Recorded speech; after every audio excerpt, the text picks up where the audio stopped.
Uh, baik, ini dia dengan tema kita, yaitu teknik dan cara publikasi di jurnal nasional. Namun saya lebih banyak nanti kenapa di reject, kenapa ada komentar dari editor atau reviewer segala macam.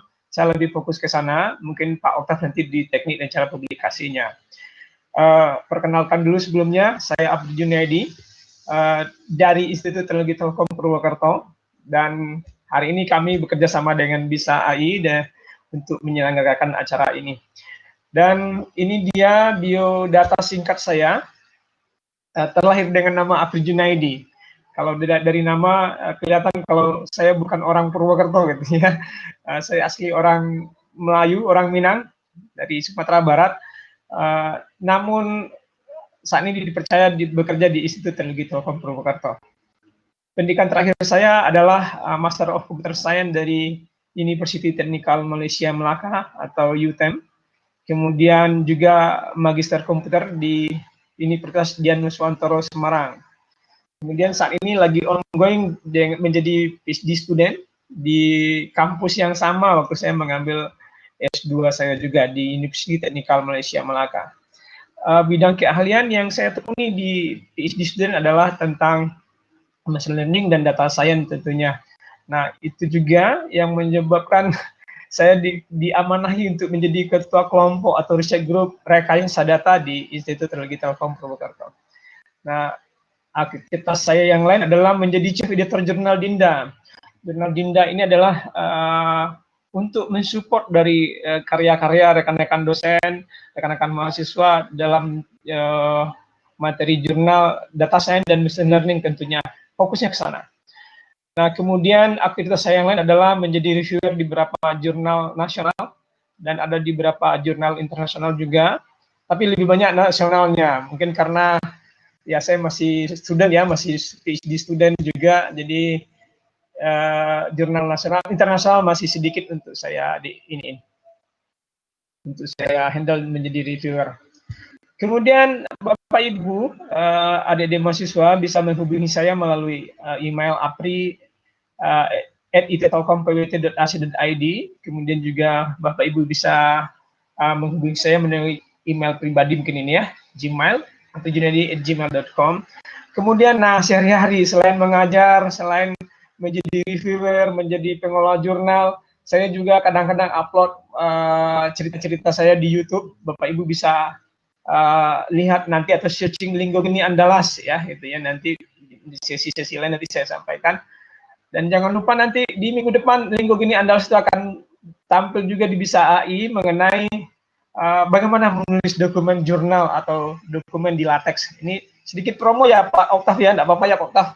Nanti di Bisa AI kita ngobrol tentang latex gitu ya. Baik, itu dia biodata singkat saya. Kemudian ini Bapak Ibu rekan-rekan mahasiswa, teman-teman dosen sekalian, mohon maaf mungkin ada di antara Bapak Ibu juga dosen mungkin. Ini hanya sharing saja, namanya juga round table, jadi kita bercerita ngobrol bersama-sama dalam satu meja istilahnya. Ini kalau ketemu nih Pak Utaf nih paling jago nih nyediain meja untuk ngobrol round table gitu ya. Nah, di round table ini kita akan membahas bagaimana sih penulisan jurnal itu, apa yang boleh dilakukan, apa yang tidak boleh dilakukan, gitu ya. Dan bagian agenda ketiga nanti, kenapa di reject? Nah, ini kalimat yang menakutkan. Saya waktu nulis jurnal pertama kali itu di reject, ya ada sedih karena sudah berusaha, tapi di reject. Gitu. Tapi tidak apa-apa, itu kadang reject itu menjadi suatu ilmu bagi kita. Nanti kita bahas. 3 agenda ini. Baik Bapak Ibu sekalian, kita mulai pada pembahasan pertama, penulisan jurnal. Oh ya, mohon maaf, saya selalu bikin slide. Ini kalau mahasiswa saya mungkin tahu nih, ini ciri khas saya. Saya nggak buat slide yang warna-warni. Jadi saya buat slide selalu ngajar, selalu begini saja, hitam putih, dan tidak ada animasi-animasi. Jadi semua hitam putih saja, jadi biar fokus. Ini salah satu pengalaman saya waktu saya conference internasional di Singapura. Jadi waktu saya bikin maklumlah waktu masih mahasiswa, semangat bikin slide warna-warni, pakai animasi gerak kiri kanan, saya langsung dikomen oleh panitia IEEE-nya, sebaiknya gunakan slide yang hitam putih saja katanya dan sederhana, yang penting fokus. Nah, jadi itulah alasan saya, Bapak Ibu, teman-teman sekalian, selalu sekarang semenjak ditegur IEEE, saya gunakan yang hitam putih saja. Nah, itu dia. Lalu tahapan penulisan jurnal, kita masuk ke sana. Tentu nanti Bapak Ibu harus tentukan jurnal mana yang sesuai dengan keilmuan. Seperti banyak sekali jurnal-jurnal yang ada, semua hadir dengan ciri khas masing-masing. Seperti 5G jurnal, khusus dengan 5G atau keilmuan yang berhubungan dengan 5G jurnal yang dikelola oleh Pak Oktaf, gitu ya, dan rekan-rekan di BISA AI. Kemudian jurnal Dinda, fokus tentang data science, IoT, machine learning, dan aplikasi yang mengarah ke sana, ke dalam data science dan machine learning. Kemudian ada jurnal IAII. Nah, ini sudah Sinta 2 ya, sudah sangat populer di Indonesia jurnal yang ini. Ini saya juga menjadi reviewer di sana. Mohon maaf, mungkin ada Bapak Ibu yang pernah di-reject sama saya tulisannya. Mohon maaf, mungkin tujuannya baik adalah agar tercipta nuansa penulisan jurnal yang sangat bagus di keilmuan kita informatika tentunya, ya, khususnya juga di informatika dan keilmuan lain. Nah, tentukan jurnal yang sesuai dengan keilmuan kita. Jangan sampai kita menulis jurnal bidang ilmu kita fisika, tiba-tiba kita masukkan ke biologi. Nah, ini juga tidak sesuai. Ini kata anak-anak sekarang, ya auto reject. Kalimat auto di depannya, auto reject, gitu ya. Nah, tentukan bidang keilmuan kita. Samakan, setidaknya biasanya kita menulis suatu saat kita bisa kolaborasi dengan teman-teman kita yang di fisika. Tapi tidak menghilangkan khasnya informatika. Sedikit kita ambil ilmu fisikanya, lalu tetap fokus kepada bidang informatika kita. Misalnya keilmuan tentang teman-teman saya di fisika misalnya, kami nulis barang tentang bumi, pergerakan bumi misalnya. Nah, kita bisa ulas lebih dalam pergerakan bumi dengan informatika itu seperti apa, dengan machine learning seperti apa. Nah, itu dia. Kalau memang nanti Bapak Ibu atau adik-adik mahasiswa menulis jurnal kolaborasi keilmuan seperti itu. Kemudian, nah ini yang fatal juga. Mentang-mentang kita udah semangat, ini saya juga begitu dulu, sudah semangat-semangat tulis jurnal, upload ke sistem. Nah, yang kedua ini sesuaikan dengan template jurnal yang akan dituju. Nah, tadi misalnya ke 5G atau ke Dinda misalnya, silahkan download dulu template jurnal yang ada di Dinda atau di 5G tadi. Nah, tuliskan cara penulisan di template itu adalah supaya lebih smooth, supaya lebih tahap hati-hati. Rekan-rekan, Bapak Ibu mahasiswa, tulis langsung di template jurnal yang kita download. Karena nanti di dalamnya itu akan ada aturan-aturan main. Berapa besar fontnya sudah sesuai dengan template tersebut. Bagaimana peletakan gambar sudah sesuai di sana. Hal pertama kali yang fatal, yang selalu di-reject oleh editor dan reviewer itu, jadi tahap masuk jurnal kita submit tuh jurnal, nanti akan masuk ke editor. Biasanya editor akan periksa semua dulu. Lalu akan memberikan komen-komen penting tentang jurnal kita. Bisa saja tentang tata letak, layout, bisa saja tentang tidak dalamnya materi kita, tidak fokusnya pembahasan kita.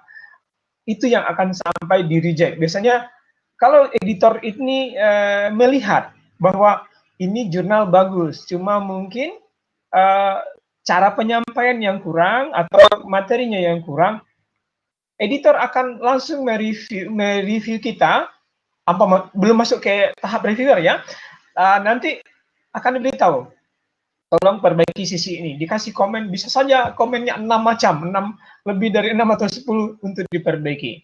Nanti kita submit ulang, nanti akan direview oleh tim reviewer berikutnya, sampai nanti teman-teman menunggu proses editing atau proses layouting segala macam di dalam jurnal tersebut. Nah, itu dia. Teman-teman sekalian, jadi sesuaikan dengan template jurnal yang akan dituju. Ini poin pertama, poin kedua setelah sesuai ilmu. Lalu setelah kita submit, rajin-rajin memantau proses jurnal tadi di akun OJS jurnal yang kita tuju. Rajin pantau prosesnya sudah sampai di mana. Dan bersabar. Nah, ini dia kalimat yang satu ini, bersabar. Karena jurnal ini prosesnya perlu waktu lama. Karena tulisan kita tidak hanya dipantau, tidak hanya direview oleh satu orang, tetapi direview oleh beberapa reviewer, dan itu sifatnya blind. Jadi reviewer tidak kenal dengan kita, dan editor pun hanya tahu akun segala macam dengan kita. Jadi benar-benar perlu proses yang lama. Jadi lakukan dengan sabar, lakukan semua sesuai anjuran. Nanti ada lagi ya bagian keempat, ikuti dan perbaiki saran-saran editor dan reviewer.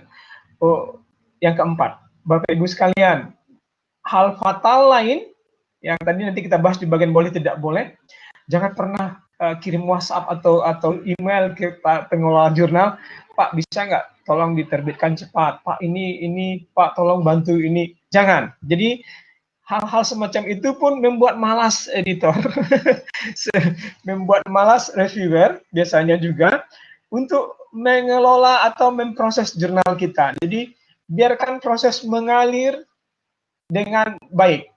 Biarkan tim pengelola jurnal tadi memproses jurnal kita sehingga menjadi sesuatu yang terbaik buat kita dan buat jurnal, pengelola jurnal, dan proses keilmuan yang ada di Indonesia.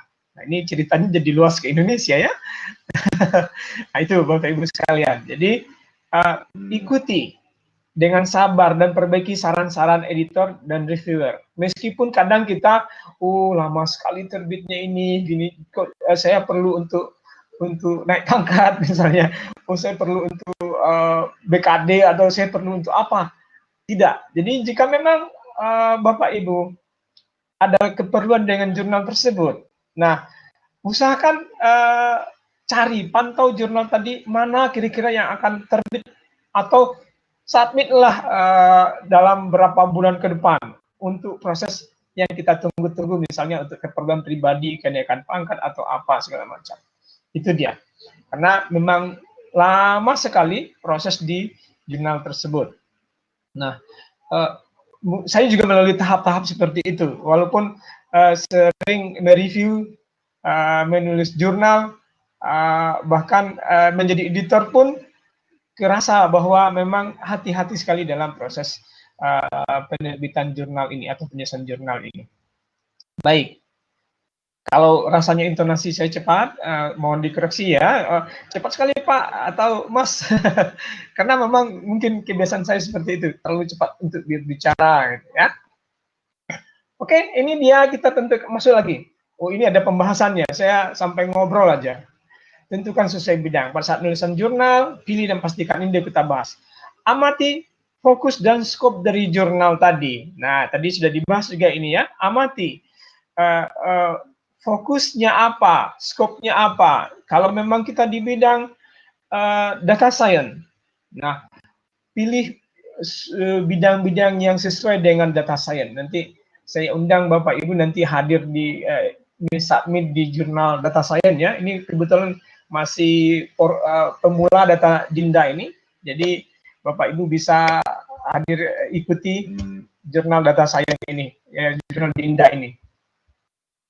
Nah, ini yang berikutnya. Ini slide-nya nggak terlalu banyak saya, mungkin diskusi saja nanti kita. Oke, pada saat penulisan di template, download jurnal, template jurnal, lalu ketik pada template tadi, sudah kita bahas itu. Biasanya jurnal ini terdiri dari Imrod ini. Imrod. Ini saya sumber dari sini, saya ambil bahwa Bapak Ibu rekan-rekan dosen mahasiswa harus menyusun rata-rata seperti ini batang tubuh jurnal kita tadi. ada introduction, ada method, ada result, ada discussion. Saya ini sepertinya kita akan masuk sedikit ke perkuliahan metodologi penelitian. Nah, ini ada mungkin mohon maaf nih Bapak Ibu, kita sharing saja. Ini cuma untuk adik-adik mahasiswa bahwa jika jurnal dibagi dalam introduction, method, result, dan discussion, maka di tahap inilah kita menulis semua tulisan kita ibaratnya seperti piramida. Jadi kita sebutkan semua hal-hal mendasar, bentuk piramida itu segitiga, di bawah lebih luas, nanti lebih mengerucut ke atasnya. Nah, di bagian introduction pun begitu. Bapak Ibu tuliskan semua alasan dengan landasan teori yang berpatokan kepada literatur, misalnya jurnal atau paper yang lain yang pernah terbit atau reference, ya.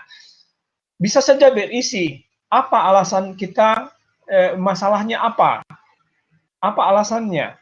Kemudian bisa berdasarkan undang-undang, bisa berdasarkan kejadian yang ada saat ini, seperti misal kita akan mendeteksi object detection. Ini Pak Oktav paling jagonya ini. Object detection, mana orang yang pakai masker atau tidak. Pada saat handphone kita atau ada kamera yang mengamati sekelompok orang, nanti sistem akan mendeteksi objek tersebut, mana orang yang pakai masker atau tidak. Nah, pada saat introduction inilah kita akan cerita latar belakang dari cerita kita ini. Adanya corona lah, berdasarkan WHO lah, apalah, berdasarkan Departemen Kesehatan bahwa ini begini-begini, ceritakan secara luas dulu di sana. Kemudian lalu mengerucut. Sampailah kita fokus kepada pembahasan maskernya tadi. Ini ada bagaimana satu objek melihat seseorang pakai masker atau tidak. Nah, itu dia. Baru kita fokus, baru kita sampai di puncak piramida tadi. Nah, itu dia. Nah, jadi ceritakan tentang introduction ini. Jangan lupa di introduction, kurangi sifat-sifat teori yang terlalu mendasar. Misalnya, teori-teori ini adalah ini, machine learning adalah, itu kurangi saja. Lebih fokus pada masalah apa yang sedang kita bahas. Karena teori-teori yang sifatnya mendasar itu sudah banyak di dalam buku-buku atau proceeding atau pembahasan-pembahasan di perkuliahan misalnya. Jadi bisa kita garis bawahi, introduction berisi semua pengantar yang bersifat dasar dan dramatisirlah. Ini kata profesor saya, dramatisirlah bahwa penelitian kita ini penting di dalam introduction. Perkenalkan mulai dari dasar sampai mengerucut kepada hal masalah apa yang kita lakukan. Nah, kemudian Bapak Ibu masuk kepada metode. Nah, tentukan dengan cara seperti apa tadi masalah yang kita sampaikan. Ini saya maju sedikit, seharusnya tadi mulai dari abstrak, tapi saya nanti balik lagi ke abstrak. Nah, langsung metode dari introduction kita olah artikel kita dengan suatu metode apa. Kita selesaikan misalnya pakai masker tadi, metodenya apa? Pakai YOLO kah, pakai apakah, algoritmanya apakah, begitu ya, object detection. Ceritakan mulai dari tahap-tahap kita mengumpulkan data, pengolahan dengan algoritmanya, pembangunan modelnya seperti apa. Nah, itu ceritakan dengan rinci. Jika ada gambar, sebut gambar tadi, atau jika ada tabel, sebut gambar dan tabel tadi di dalam artikel kita. Intinya, jika kita menguraikan suatu gambar di dalam jurnal kita, bahas. Jika di dalam gambar itu ada gambar orang, sebutkan itu orang apa, sedang mengapa. Jika ada masker, itu posisi masker benar atau tidak. Mengapa harus pakai masker? Itu dia. Itu diuraikan. Jadi orang pembaca jurnal tidak hanya disuguhkan gambar, tapi ceritakan kepada pembaca itu gambar bercerita tentang apa. Buatkan paragrafnya, tapi sebutkan gambar satu menjelaskan bla bla bla bla. Gambar satu menjelaskan seseorang yang sedang memakai masker dengan masker yang apa-apa-apa, seperti itu. Contoh seperti itu. Nah, bisa juga tabel. Bahkan ceritakan tabel itu seperti apa. Ya, ceritakan tabelnya seperti apa, apakah apa isi tabel tadi, semua kita bahas. Jika gambar yang kita gunakan adalah gambar orang lain, nah ini dia. Jangan lupa untuk menyebutkan sumber gambar. Tabel pun jika berdasarkan orang lain, pokoknya semua yang bukan dari karya kita, mohon tampilkan ininya, sumbernya dari mana, gambar, tabel, grafik segala macam ya. Nah, ditulis. Result, fokuslah pada, ini bagian kita bahas bagian resultnya ya. Fokuslah pada hasil bagaimana metode ini dikerjakan. Fokus pada hasil tadi. Jadi jika menghasilkan dan hasil ini sampaikan dengan kalimat yang pasti. Jika angka, berapa angkanya? Jika dalam bentuk presentasi, sebutkan berapa persen didapat. Jangan, mohon maaf, hindari untuk menggunakan kalimat begini. Dari hasil yang kami lakukan, maka kami mendapatkan akurasi yang sangat bagus. Atau penelitian ini, jadi saya ulangi, gunakan kalimat pasif ya, kalimat pasif. Penelitian ini mendapatkan hasil yang sangat bagus, atau kurang relevan, atau tidak baik. Nah, tidak menggunakan kalimat ambigu seperti ini, bahwa kurang bagus, kurang baik. Jadi gunakan kalimat yang terukur. Misalnya 95%, artinya bisa diukur. 95% dari berapa data misalnya. Atau didapatkan angka 90. 90 itu terukur. Jadi semuanya itu pasti. Jadi tidak ada kalimat orang berpikir baik, seberapa baik ya? Bagus. Bagus seperti apa yang bagus itu ya? Nanti orang akan bertanya-tanya lagi. Nah, di bagian berikutnya adalah tentang diskusi. Sampaikan kepada pembaca kita bahwa jurnal ini menghasilkan apa. Kita diskusikan bagaimana nanti ke depan apa yang sudah kita sampaikan, uraikan secara diskusikan dengan pembaca. Diskusikan di dalam bagian khusus dan berikan juga apa kelemahan dan kelebihan dan kekurangannya. Nah, itu dia. Nah, itu dia batang tubuh yang biasa selalu hadir di dalam sebuah jurnal. Lalu biasanya introduction ini juga ada latar belakang misalnya. Itu tidak apa-apa, ceritakan saja. Itu modifikasi dari suatu imrat ini. Jadi modifikasi biasanya ada penelitian terdahulu segala macam, itu biasa. Itu hanya untuk menambah khasanah dari suatu jurnal tadi.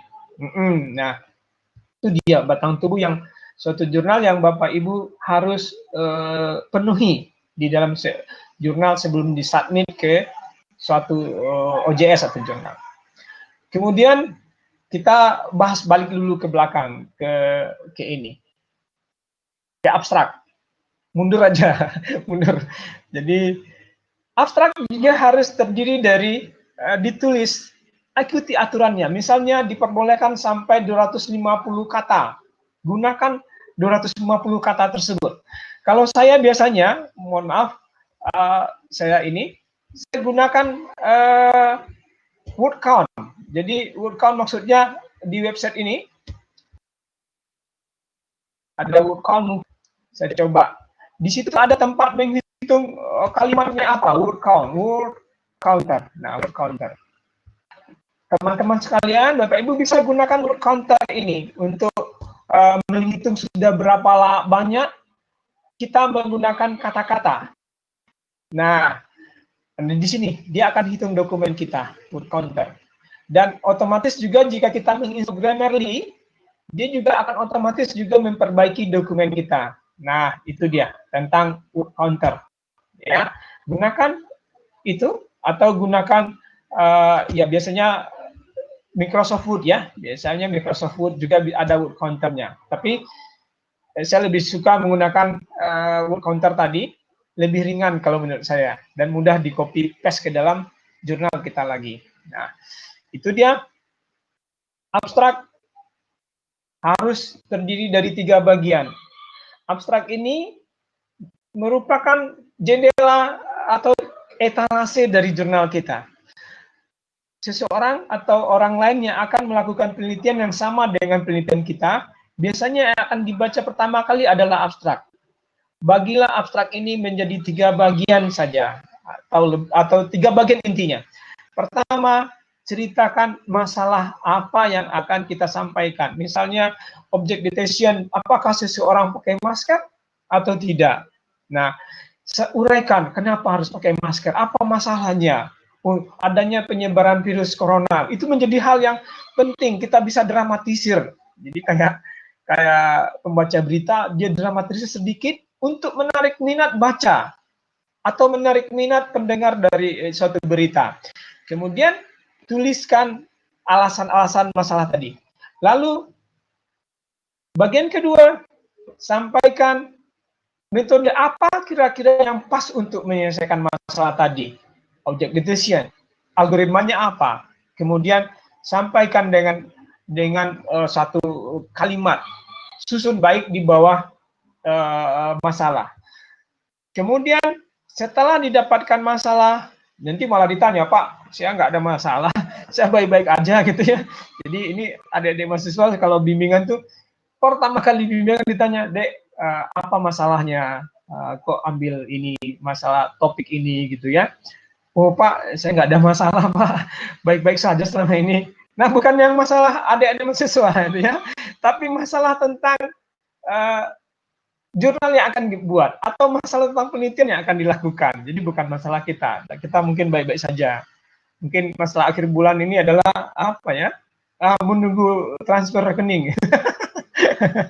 Itu masalah akhir bulan. Jadi susun dari masalah, baru masuk kepada metodenya apa, kemudian tuliskan akhir result dari masalah tadi. Jika sudah ada masalah, lalu diselesaikan dengan metode atau algoritma tertentu, sehingga didapatkan hasil, apakah presisinya atau apakah segala macam, sampaikan hasil tadi dengan yang terukur. Gunakan kerangka 250 kata, perhatikan juga, karena abstrak itu dalam bentuk bahasa Inggris dan juga dalam bentuk bahasa Indonesia. Perhatikan berapa bahasa Inggris berapa diperbolehkan, bahasa Indonesia berapa kata diperbolehkan. Nah, itu dia. Itu tadi makanya saya gunakan word counter untuk menulis sesuatu kata, kemudian saya copy paste ke dalam template jurnal saya. Selalu begitu kalau saya lakukan. Kemudian saya sarankan, ini bukan promo, saya sarankan jika bahasa Inggris, kalau bahasa Inggris kita ada, maklumlah saya juga masih kurang mungkin dalam bentuk bahasa Inggris, saya minta bantuan ke pusat bahasa atau minta bantuan ke berlangganan Grammarly. Nah, biasanya kampus berlangganan, gunakan Grammarly. Awal yang dibaca oleh review kita bahas semua kata yang ada di dalam judul, bahas semua di dalam jurnal. Perhatikan, jangan gunakan cuma satu paragraf-paragraf atau poin-poin. Jadi misalnya, machine learning adalah satu. Nah, tidak seperti itu. Gunakan paragraf-paragraf untuk menyampaikan apa yang kita bahas. Nah, rekan-rekan, adik-adik mahasiswa, Bapak Ibu dosen, untuk menggunakan satu kata atau menjelaskan satu pernyataan di dalam suatu jurnal kita, ini biasanya di literatur review, gunakan misalnya menceritakan tentang object detection, gunakan 2 jurnal lebih untuk mendukung kalimat kita. Misalnya object detection berdasarkan penelitian Junaidi, bahwa object detection adalah bla bla bla bla dengan gini begini, itu baru satu pendukung jurnal. Tambahkan lagi dengan satu pendukung jurnal lainnya, sedangkan menurut jurnal Octave misalnya, object detection adalah begini. Nah, gunakan 2 jurnal atau paper untuk mendukung pernyataan kita. Jadi tujuannya apa? Agar apa yang kita tulis merupakan suatu yang penting, yang benar-benar didukung oleh 2 penelitian atau lebih. Nah, itu dia. Jadi, ini kunci bahwa suatu pernyataan itu adalah memang penting di dalam jurnal kita. Jadi, dukung dengan 2 atau lebih setiap pernyataan yang ada. Baik, ternyata 6 slide itu udah lebih dari setengah jam ya. Ini kalau bercerita tentang seperti ini rasanya 1 jam itu sebentar aja Pak Octav dan teman-teman sekalian. Baik, kita masuk ke slide berikutnya. Kalau ada pertanyaan silakan nanti di sesi tanya jawab, catat dulu. Nah, ini kita lakukan. Kita cek ini, apa yang tidak boleh kita lakukan. Nah, selain tadi menyatakan jangan hubungi editor, jangan WhatsApp mereka, jangan WhatsApp, mentang-mentang teman kita nih reviewernya, tolong dong, jangan, biarkan mereka bekerja secara profesional, dan kita juga menjadi autor yang profesional, gitu ya. Hal yang paling banyak yang tidak boleh, ini saya ambil dari tulisan rekan saya di tempat lain, Dr. Yuhefizar. Ini 3 hal yang tidak boleh dilakukan. Ini bukan, saya yakin Dr. Yuhefizar juga membahas berdasarkan jurnal-jurnal yang pernah beliau baca. Pertama, pemalsuan data, misalnya data orang pakai masker tadi ini, diambillah bukan data dari orang sumber yang benar misalnya, atau data apapun, data riset padi misalnya, dimanipulasi data-datanya. Bahan penelitiannya pun tidak palsu. Prosesnya pun nggak ada sama sekali proses yang benar misalnya. Editing gambar, tadi gambarnya kurang cerah, dicerahin, atau gambarnya gelap jadi terang. Itu tidak boleh dilakukan. Apalagi pemalsuan data. Mengubah, ini namanya mengubah untuk menipu. Diubah untuk menipu siapa? Menipu editor, menipu reviewer, ujung-ujungnya menipu pembaca. Tanpa kita sadari, kita pun sebagai autor menipu diri kita sendiri dan menipu keilmuan. Nah, ini yang tidak diboleh dilakukan, menipu keilmuan. Kemudian fabrikasi. Kita rekonstruksi nih, kita ketemu satu jurnal, kita rekonstruksi ulang, ini tuh fabrikasi. Jurnal seseorang yang kita ambil, kita fabrikasi ulang dan kita submit. Fabrikasi itu tidak. Ini namanya membuat untuk menipu. Sama, kalau tadi mengubah, kalau sekarang membuat untuk menipu. Bagian ketiga, plagiarism. Nah, teman-teman udah tahu macam-macam plagiarism banyak, mengcopy paste, mengambil ide, bahkan mengambil ide pun plagiarism. Contoh, mendengar mereka kita lewat, ini bagus kayaknya, pikir-pikir buat dan submit. Itu juga plagiarism atau plagiat.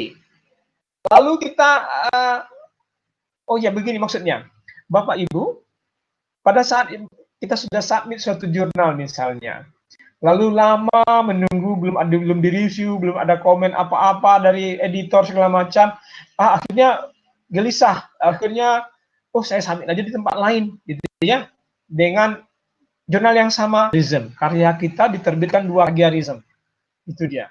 Jadi banyak hal-hal fatal yang nanti mengapa karya kita itu menjadi hal yang sia-sia, seharusnya menjadi yang luar biasa, akhirnya menjadi yang sia-sia saja, tidak boleh diterbit, tidak dianggap dibatalkan, tidak boleh untuk dijadikan bahan untuk kenaikan pangkat, atau risikonya dicabut hak menjadi dosen atau segala macam. Rekan-rekan sekalian, 3 macam ini, kalaulah seandainya ilmuwan itu berbohong, si peneliti itu menipu segala macam, mungkin tidak selamat hidup kita, ya, tidak selamat. Saya ceritakan ini. Peneliti itu boleh salah, kita boleh salah, dosen boleh salah, mahasiswa boleh salah, tapi kita tidak boleh berbohong. Salah dari mana? Salah menentukan metode boleh, karena nanti ada peneliti berikutnya yang akan memperbaiki metode kita. Salah dari hasil boleh, karena memang tidak ada hasil penelitian itu yang sempurna, gitu ya. Kadang Salah kita itulah penelitian kita yang sebenarnya. Itu dia, salah nih, rasa salah penghitungan. Ternyata penghitungan yang salah itu yang hasilnya luar biasa. Thomas Alva Edison itu salah berapa kali untuk menghidupkan lampu. Tapi itulah hal yang luar biasa. Catat setiap kesalahan kita itu. 100 salah misalnya. Siapa tahu dari 100 salah tadi bisa menjadi jurnal 20 jurnal lagi. Itu dia, tidak apa-apa salah. Nah, seandainya Prof. Habibie, mohon maaf guru besar kita, Prof. Habibie itu almarhum ya, almarhum Prof. Habibie itu salah menipu tentang keretakan pesawat. Nggak apa-apa, nih pesawat nih baik-baik saja, nggak akan retak, nggak akan jatuh segala macam. Mungkin kita nggak akan pernah selamat menaiki pesawat. Itu dia. Itu sebabnya kita nggak boleh berbohong tentang penelitian. Kalaulah kita salah untuk mengamati orang yang pakai masker atau tidak di dalam lingkungan kita, ini Bapak Ibu boleh ada ide seperti ini, pasang kamera webcam, nanti webcam itu terhubung ke machine learning, machine learning akan memantau siapa yang pakai masker atau tidak di kantor kita. Nah, jika machine learning ini salah memprediksi, kita salah memberi metode, berbohong tentang datanya, akhirnya orang yang tidak pakai masker dikira pakai masker oleh machine learning kita, oleh data kita. Karena apa? Karena kita berbohong tentang datanya. Akhirnya si pengambil keputusan di kantor kita pun merasa, oh benar udah nih dari machine learning nggak ada yang sudah pakai masker semua orang. Ujung-ujungnya apa? Mungkin ada yang terinfeksi corona, mungkin ada yang tersebar oleh corona. Itu sebabnya kenapa kita tidak boleh salah, kita tidak boleh berbohong dalam penelitian kita. Nah, itu dia. Baik, ini sangat filosofis sekali tentang ini. Kita teruskan. Ini dia, yang pertanyaan ini. Terakhir mungkin ya, sesi terakhir nih. Kenapa di-reject? Pak, saya sudah menulis. Saya sebagai reviewer di beberapa jurnal ada satu dilema buat saya, yaitu harus mereject, bahkan teman-teman yang lain mungkin rekan-rekan reviewer, teman-teman dosen, atau mereject suatu tulisan. Nah, apalagi nanti yang direview itu adalah rekan kerja sendiri. Saya pernah menerima reviewer jurnal dari satu kampus dengan saya. Langsung saya bilang ke editor, ini sepertinya dari kampus saya sendiri, dari institusi saya sendiri. Tolong jangan saya yang mereview. Biarkan agar lebih adil, lebih fair gitu ya. Biarlah rekan-rekan reviewer lain yang mereview dari jurnal itu. Akhirnya saya reject. Dan reject nanti akan dipanggil lagi oleh editornya untuk direview oleh orang lain. Itu dia, dilema. Teman sendiri, nah itu dia ya, harus di-reject. Saya pernah mereject teman saya sendiri, teman kuliah saya sendiri, saya reject. Ya itu tadi, karena ini, tidak fair rasanya kalau kita kenal, kalau kita apa dengan si author, baiklah biar orang lain saja yang mereview. Saya reject. Alasan berikutnya, penulisan kita tidak sesuai dengan aturan jurnal yang dituju. Nah, melanggar aturan, misalnya fontnya 12 poin, Time New Roman misalnya, atau itu tidak langsung auto reject. Daripada nanti, apalagi jurnal itu padat, harus terbit 2 bulan sekali, terbit, dan ratusan jurnal yang masuk. Bayangkan, melihat jurnal kita yang sudah amburadul masuk seperti itu, editor reject, reviewer reject biasanya. Nah, ikuti semua aturan, baca di dalam suatu jurnal, biasanya ada aturan-aturan. Pergi ke halaman OJS-nya, perhatikan menu rule atau aturan untuk penulis seperti apa. Atau baca template-nya, di dalam template ada apa yang boleh kita lakukan dalam dokumen kita, apa yang tidak boleh kita lakukan. Kemudian, kenapa di-reject? Tidak ada unsur kebaruan. Unsur kebaruan ini misalnya, materi kurang misalnya dari yang dianjurkan, misalnya harus 6 halaman, itu dia. Atau referensinya melebihi dari 5 tahun terakhir. Atau kebaruan dari unsur metodologi, metodenya. Orang algoritma terbaru sudah ada, masih juga ngebahas algoritma yang lama sebenarnya. Itu juga. Nah, di reject berikutnya tidak memperhatikan saran dari editor dan reviewer. Biasanya kita masukkan jurnal, lalu berapa hari akan direview dibaca oleh editor, dan editor langsung memberi tanggapan ke kita, perbaiki ini. Cepat lakukan ini, perbaikan. Jangan tunggu lama-lama. Kayak lagu itu ada lagu zaman dulu, ada lagu di TV atau di mana. Jangan tunggu lama-lama. Seperti itu. Jangan tunggu lama-lama. Lakukan. Jika memang permintaan editor seperti itu, lakukan cepat, perbaiki, dan submit ulang. Biasanya ada di OJS itu atau di media jurnal itu tempat kita berdiskusi antara editor, reviewer, ada medianya. Lakukan diskusi di sana. Lakukan diskusi sampai kita menunggu dari proses review, ada lagi perbaikan, kemudian kita akan menunggu sampai editing. Nah, kalau editing ini biasanya nanti artinya kita sudah tinggal tunggu bahwa jurnal kita sebentar lagi terbit atau berapa lama lagi terbit. Ya. Kemudian referensi kurang. Biasanya disyaratkan bahan referensi itu 10 misalnya, ayo ikuti sampai 10, cari sampai 10 referensi. Bagaimana supaya terpenuhi 10 referensi tadi? Biasanya itu yang saya sampaikan ke rekan-rekan mahasiswa saya. Itu dengan 2 referensi. Artinya seberapa paragraf dalam literatur review kita? Ada 10 paragraf. Kalau setiap paragraf itu digunakan dengan 2 referensi, kita sudah mendapat 20 referensi jurnal dan paper. Tuh, kan tidak sulit untuk mencari referensi. Tidak sulit untuk mencari referensi. Nah, yang ditolak lagi tidak merespon. Sudah dikasih perbaikan atau saran dari editor, diam aja. Kalau orang, saya juga lama di Bandung, jadi diantep katanya. Cicing diam saja, nggak ada balasan dari kita, itu juga auto reject. Nah, itu juga auto reject.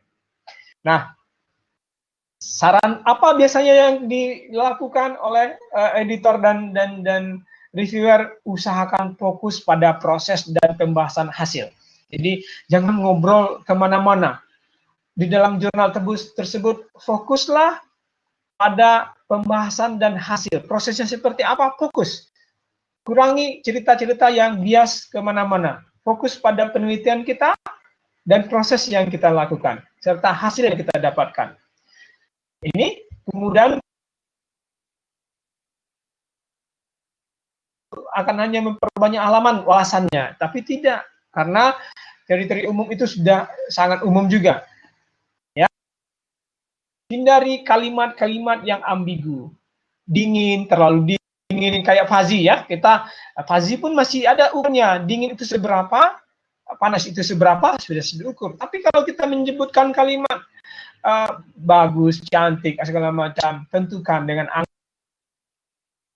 seberapa cantik, seberapa presentasi, seberapa bagus, gitu ya. Gunakan kalimat-kalimat yang pasti. Ya, ini ada satu hal lagi yang sangat banyak di reject. Ini mohon maaf, punten ini. Mungkin kita terbiasa di jurnal-jurnal bahwa melakukan jurnal yang hasil karya mahasiswa langsung di copy ke template, langsung jadi jurnal. Punten, ini sangat tidak disarankan. Lebih baik ulang lagi, tulis lagi. Nah, menjadi suatu bentuk jurnal yang benar-benar penelitian mahasiswa. Misalnya, perancangan sistem. Biasanya perancangan sistem ini di IT Telkom Purwokerto memiliki beberapa jurnal, salah satunya Dinda ini. Namanya kok Dinda gitu ya. Itu adalah singkatan dari Indonesian Journal Data Science, IoT, Machine Learning, dan Informatics. Nah, ini adalah baru akan menerbitkan terbitan pertama di ini, masih mundur sekarang saya dan teman-teman. Kami menunggu tulisan Bapak Ibu di dalam jurnal Dinda ini. Jadi jika Bapak Ibu berkenan, silakan gabung dengan Dinda. Jadi di Indonesia itu namanya rata-rata nama perempuan ya.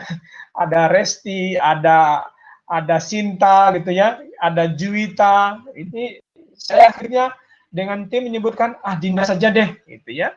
Biar ini.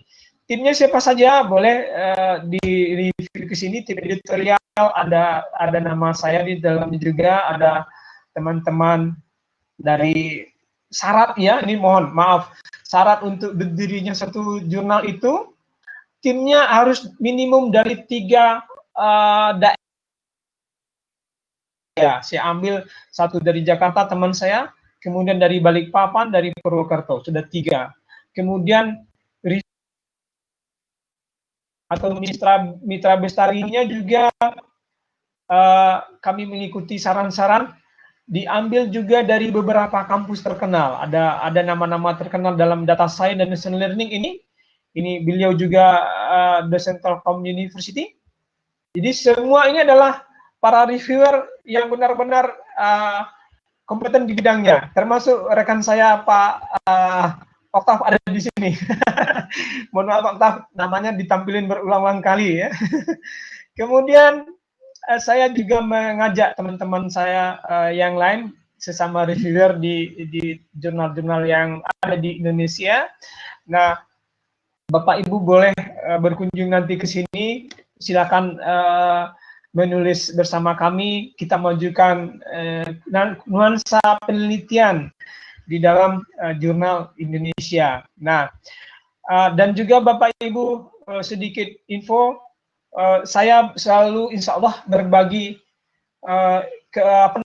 informasi di dalam channel saya, meskipun kadang channel ini tidak pernah minta subscribe atau apa, tapi memang setelah diskusi dengan rekan-rekan, sebaiknya apa yang kita sampaikan di kampus kita share juga untuk rekan-rekan kita yang ada di luar kampus. Di sini saya di channel Linggo Geni ini lambat nih kayaknya, boleh teman-teman nanti channel Linggo Geni ini.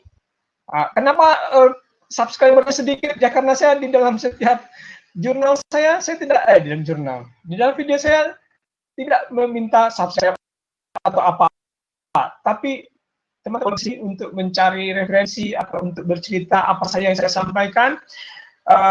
Ini tentang latex misalnya. Minggu berikutnya saya dengan Pak Oktav akan cerita latex itu seperti apa.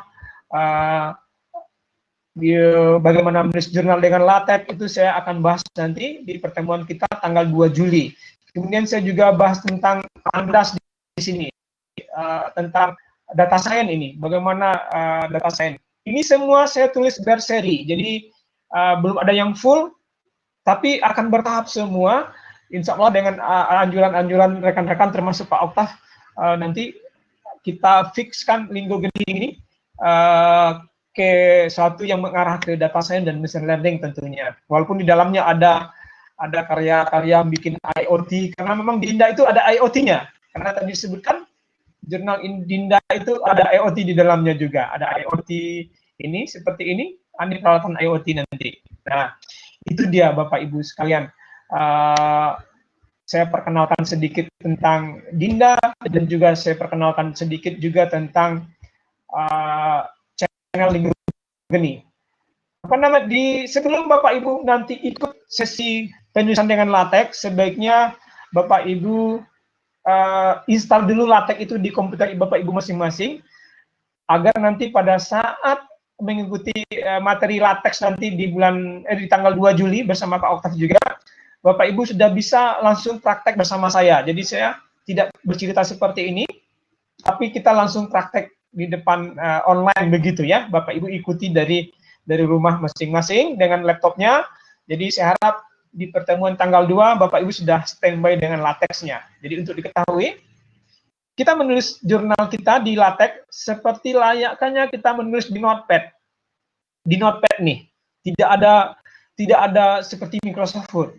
Tapi hasilnya luar biasa, langsung menjadi template jurnal, jadi mengikuti jurnal IAII, jurnal DIA, jurnal apa namanya, IEEE, Scopus segala macam, sama seperti itu. Jadi mohon Bapak Ibu nanti untuk persiapan kita di tanggal 2 boleh Bapak Ibu apa namanya dari dulu latihan yang ada di Linggo Geni agar nanti kita langsung bisa praktek di sana.